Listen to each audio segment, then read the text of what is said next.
Regarde cette protection naturelle qui nous entoure. Ah oui. Toutes ces montagnes, c'est idéal. Sur la possible voie d'évasion d'Hitler par le sud, Mike Simpson, béret vert de l'armée américaine, James Holland, historien de la Deuxième Guerre mondiale, et Katja Seebohm, leur contact sur place, font une halte à un belvédère qui surplombe de 600 mètres le village autrichien d'Althausee. Voici donc Altausee. Le village d'Althausee se trouve là-bas, le lac s'étend devant vous, et le massif mort tout autour de nous.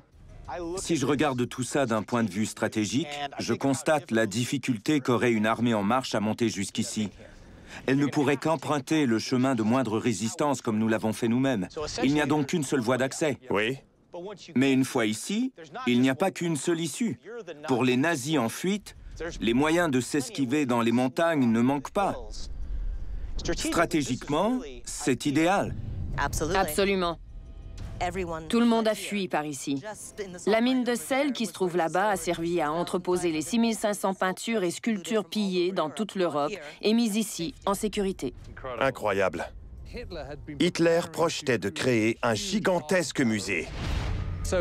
Il a essentiellement volé un grand nombre d'œuvres d'art inestimables à mesure que ses troupes conquéraient différents territoires au début de la guerre.